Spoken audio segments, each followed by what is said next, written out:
আলাল্লাহি ফাহুয়া হাসবুহু, যে আল্লাহর উপরে ভরসা করে আল্লাহই তার জন্য যথেষ্ট। ঠিক না?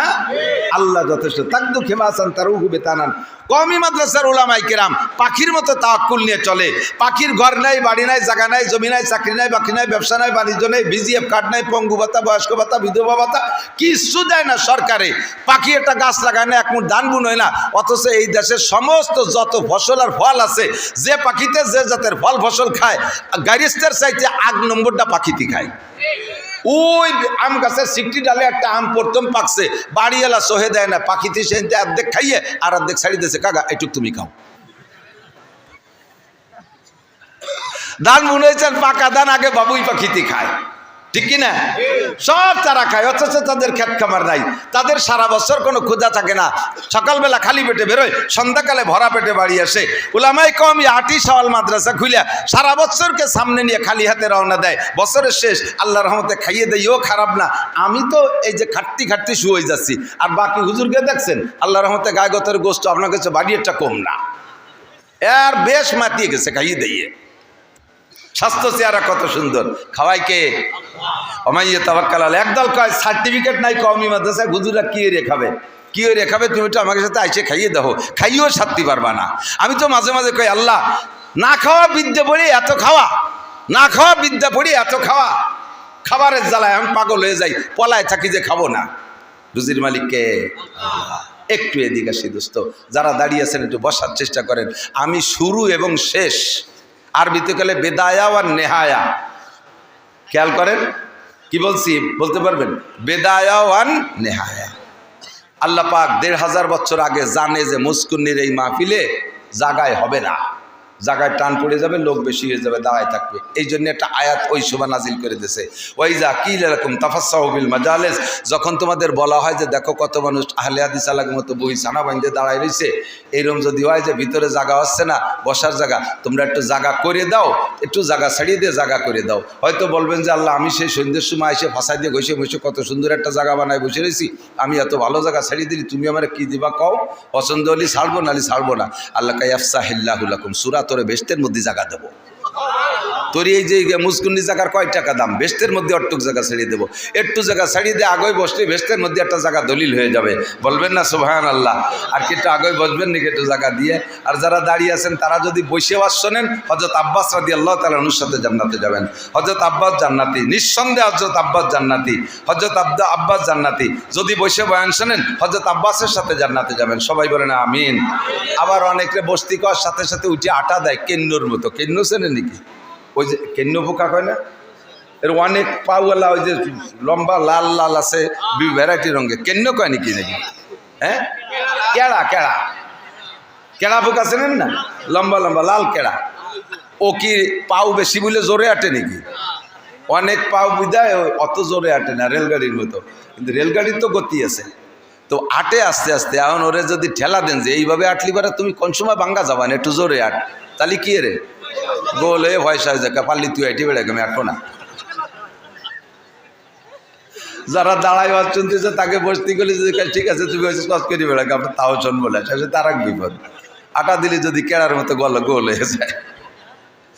তো যে যেভাবে পারেন সেই সেইভাবে শরীর। আমি শুরু আর শেষ দুইটা বলবো। কোরআন শরীফের আয়াত যা পড়ছি, আয়াত যা পড়ছি তা তো সবাই জানেন, জীবনে মানুষ মাটি দিয়েছেন যারা, আয়াতটা জানেন না? মিনহা খালাকনাকুম পড়বেন, ওয়াফিহা নুঈদুকুম ওয়া মিনহা নুখরিজুকুম তারাতান উখরা।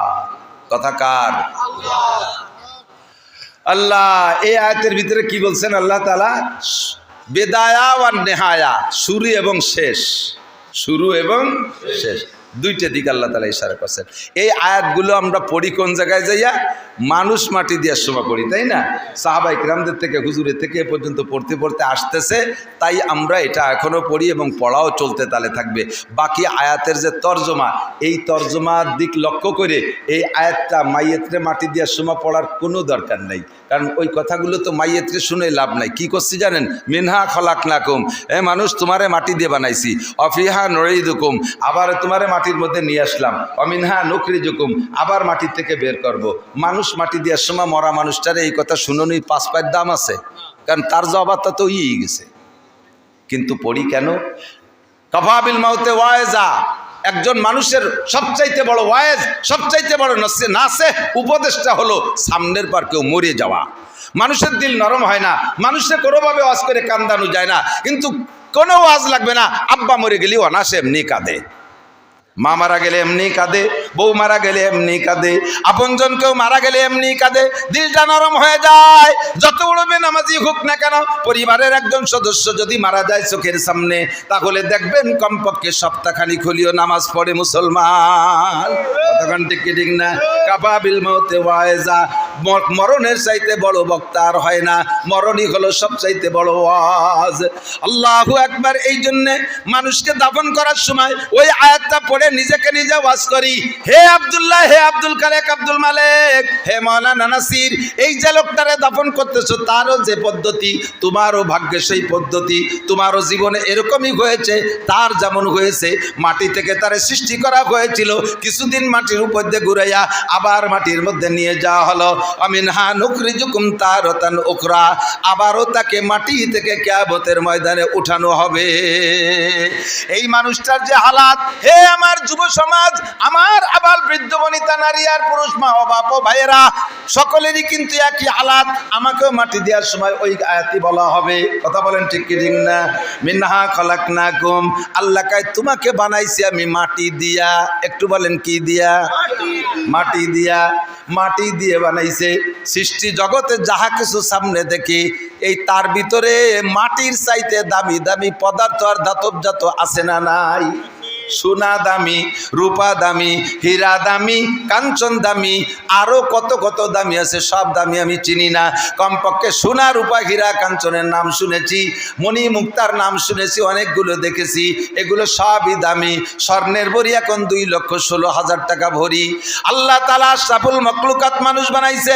আল্লাহ কয় ওয়ালাকাদ কাররামনা বানি আদম, গোটা সৃষ্টির ভিতরে সবচাইতে সম্মানী করে বানাইছি মানুষকে। জিনের চাইতে দামি মানুষ, ফেরেশতার চাইতে দামি মানুষ, এমনকি আমার কাবা ঘরের চাইতে দামি মানুষ। একটু খেয়াল করেন, আল্লাহু আকবার।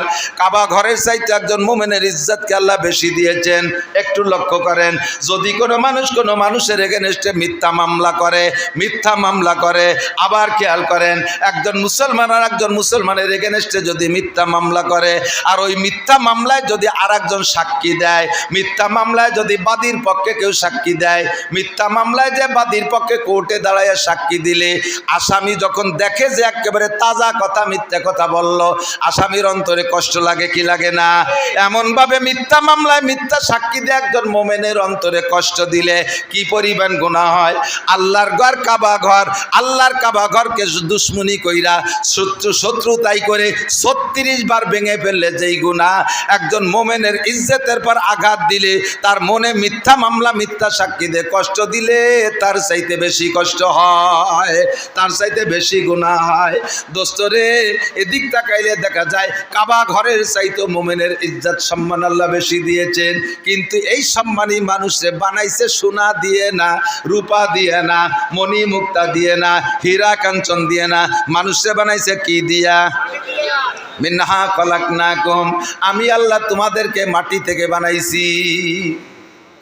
ডাইরেক্ট মাটি দিয়ে বানাইলে এক কথা ছিল, ডাইরেক্ট মাটি দিয়ে বানাই নাই, মাটির ভিতরে থেকে নির্যাস বের করেছে। মিমবাইনিস সুলবি আত-তারাইব, আব্বার পিঠের 2 সানার মাঝখানে ছোট্ট একটা টুপলা আছে। খাদ্য খুরাক আব্বায় যা খায় সব খাদ্যকে নির্যাস বানাইয়া বিভিন্ন সাইডে পাঠাইয়া দেয়। খানিকরে রক্ত বানাইয়া দেয়, কিছুরে ক্যালসিয়াম বানাইয়া দেয়, কিছুরে বিভিন্ন কিছুতে পাক কইরা কিছু অংশ আবার নির্যাস বের করে দেয়। একেবারে তার ভিতরে মূল ম্যাটেরিয়াস মণি বা বীর্য একটা অংশ আল্লাহ বের করে ওখানে রাখে। যেই বীর্যটা এত নাপাক, এত নাপাক, 5 কেজি পায়খানা করলেও তার গোসল ফরজ হয় না, শুধু অজু ফরজ হয়। আর সামান্য 1 ফোঁটা বীর্য হয়ে গেলে সারাটা শরীর নাপাক হয়ে যায়, গোসল ফরজ হয়। বানাইছি 1 নম্বরে মাটি দিয়া, 2 নম্বরে ডাইরেক্ট মাটি দিয়া না, মাটির ভিতরে নির্যাস বের করে বীর্য তৈরি করেছি। যেই বীর্য এত নাপাক যা তোমার আব্বার শরীরে থেকে বের হইলে আব্বার গোসল ফরজ হয়ে গেছে। এত নিচু মানের জিনিস দিয়ে বানাইছি। কেন বানাইছি একটু পরে বলবো। এবার তাই দিয়ে বানাইলাম কোন জায়গা? তোমার মায়ের রেহেমের ভিতরে পেটের ভিতরে রেখে তোমারে তৈরি করেছি, সে জায়গা তোমারে খাওয়াইছি কি তা কি তোমার মনে আছে? তোমার মায়ের প্রত্যেক মাসের মাসিকের রক্তকে আমি বন্ধ করে দিয়ে ওই পচা রক্ত, নাপাক রক্ত, হারাম রক্ত খাওয়াইয়া তোমারে বানাইছি। কেন এত এত নিচু মানের জিনিস দিয়ে বানাইলাম? যাতে করে তোমার মধ্যে কোনো অহংকার না আসে। নিজের দিকে তাকাও। আল্লাহ বলেন হাল আতা লিল ইনসানি হিনুম মিনাদ দাহরি লাম ইয়াকুন শাইআম মাযকুরা। হে মানুষ, তুমি কি একবার ভেবে দেখো নাই একটা সময় দুনিয়ায় তুমি উল্লেখযোগ্য কিছুই ছিলে না, তোমার নামও ছিল না, গন্ধ ছিল না। আল্লাহ পাক তোমাকে এইভাবে কৌশল কইরা এত সুন্দর করে তোমারে বানাইছে। কিন্তু বানাইতে যে বানাইলেন কিভাবে? বীর্য দিয়ে, পচা রক্ত দিয়ে তোমাকে বড় করেছেন, সৃষ্টি করেছেন। আর তার গুঁড়া হলো মাটি। কেন মাটি দিয়ে বানাইলেন? আল্লাহ কয় মাটির মধ্যে দুইটা গুণ আমার বড় পছন্দ হয়, এই দুইটা গুণ আমার খুব পছন্দের, যাতে ওই দুইটা গুণ মানুষের মধ্যে থাকে। আর ওই দুইটা গুণের কারণে মানুষ ফেরেশতার চাইতে দামি হয়ে যেতে পারে। দুইটা গুণ মাটির মধ্যে কি যুবক শোনো? দুইটা গুণের একটা গুণ হলো মাটির মধ্যে ধৈর্য। কথা বলেন? মাটির মধ্যে ধৈর্য, মাটির ভিতরে সহনশীলতা, মাটির মধ্যে নম্রতা, মাটির মধ্যে ভদ্রতা, মাটির মধ্যে বিরক্তি নাই, মাটির মধ্যে অহংকারিত্ব নাই। জীবন ভরে মাটির উপর দিয়ে হাঁটি, কোনোদিন মাটি কইল না হ্যাঁ মিয়া আর আমার উপর দিয়ে হাঁটতে পারবা না, আমার উপর দিয়ে হাঁটতে পারবা না। এইগুলো মাটিতে কোনোদিন বিরক্ত বোধ করে নাই। এক জায়গা 30 বছর পর্যন্ত ড্রেজার দেবা কোদাল দিয়ে খনন করে পুকুর বানাইয়া পানি ব্যবহার করেছেন, মাস্টার ছাড়িয়ে খাইছেন। 30 বছর পরে আবার ড্রেজার ওইটাকে বন্ধ করে দিয়ে, ওইটারে বন্ধ করে দিয়ে তার উপরে 30 তলা দালান জুড়ে দিয়েছেন। কোনো দিন মাটিতে কয় না ও মিয়া তুমি তো 2 মন বইতে পারো না, তুমি কত বড় নির্বোধ, এতদিন পর্যন্ত পুকুর বানায় একভাবে ব্যবহার করেছো, আবার এই 10 তলা দালান আমার কাঁধে উঠাই দিয়েছো, তোমার মতো বেবোধ হয় না, তুমি বড় জালেম। এই কথাটা মানুষে কোনো মাটিতে কোনো দিন বলে নাই। মাটিরে হাল চাষ করে চৌচির করে ফেড়ে ফেলি, কোনোদিন মাটিতে বিরক্ত বোধ করে না। এইটা হলো মাটির ধৈর্যশীলতা, সহনশীলতা। 2 নম্বরে মাটির মধ্যে আর একটা গুণ হলো মাটি আমানতদার। কতক্ষণ? 1 কেজি পেঁয়াজের বীজ দিলে মাটি আমারে 20 মণ পেঁয়াজ দেয়। 1 কেজি পাটের বীজ দিলে মাটি আমারে 20 মণ পাট দেয়। একটা নারকেল লাগাই দিলে মাটি আমারে 50 বছর পর্যন্ত একটা গাছ দিয়ে হাজার হাজার নারকেল দেয়। একটা কাঁঠালের বীজ মাটিরে দিলে সে একটা গাছ দিয়ে আমারে হাজার হাজার কাঁঠাল খাওয়ায় 50-100 বছর পর্যন্ত। মাটির ভিতরে সামান্য কিছু দিলে মাটিতে এত বড় করে দেয়। মাটির মধ্যে লতা লাগাই দেয়, নিচে এতগুলো আলু দেয় মাটি আমারে। মাটির মধ্যে আমানতদারি আছে। এই 2টা জিনিস আমার ভালো লাগে, এই 2টা জিনিস আমার কাছে প্রিয়। এই জন্য আমি মানুষকে মাটি দিয়ে বানাইছি, নইলে সোনা দানা অলংকার দিয়ে বানাইতে পারতাম, আগুন দিয়েও মাটি বানায় মানুষ বানাইতে পারতাম, কিন্তু তার পরিমাণ খুব কম। আবহাওয়াতেশ খাকো বাদো বান্দা আন, আগুন পানি মাটি বাতাস 4টে দিয়ে বানাইছি, তার ভিতরে মাটির পরিমাণ বেশি। শেখ সাদি রহমাতুল্লাহ আলাইহি বলেন নাশায়াত বনিয়া দমে খাকে জাদ কেদার সারকুনাত কে বরতুন দিও বাদ চুরাবা তুরাবা চুনি তুন দিও সরকশি নাপেন্দা রামাজ খা কি আজাদ। ও যুবক, শেখ সাদি রহমাতুল্লাহ আলাইহি এই আয়াত আর হাদিসকে সামনে রেখে বলে বনি আদমকে আল্লাহ বানাইছে মাটি দিয়া। এই মাটির বানানো মানুষের উচিত না ভিতরে অহংকার রাখা, তাকাব্বুরি রাখা, ফকর রাখা, হিংসা রাখা মানুষের উচিত না। কিন্তু দুনিয়ার মানুষ, যুবক, তোমার চাল চলন উঠা বসা দেখে আমার তো মনে হয় না যে তুমি মাটির বানানো মানুষ। তোমার চাল চলন উঠা বসা দেখে আমার মনে হয় তুমি আগুনের বানানো শয়তানের বাচ্চা, শয়তান। কতক্ষণ? যুবক যেভাবে কথাবার্তা বলে, যেভাবে চাল চলন, দমক দিলি কয় জ্ঞান দিয়া লাগবে না, অত জ্ঞান দিয়া লাগবে না। আপনারা এই আগের এই মানুষ সমকালীন অবস্থা, এই প্রেক্ষাপট আপনারা বোঝেন না। শাসন করতে গেলে বেঁকে বসে, দাঁড়ায় দাঁড়ায় পেশাব করে, আমার পেশাব আমি করি, আপনার কি? যুবকে কিভাবে একটা মেয়েরে নিয়ে মোটরসাইকেলে চলিস, কুত্তয়ও লজ্জা পায়। তোর চাল চলন দিকে কুত্তয়ও লজ্জা পায়।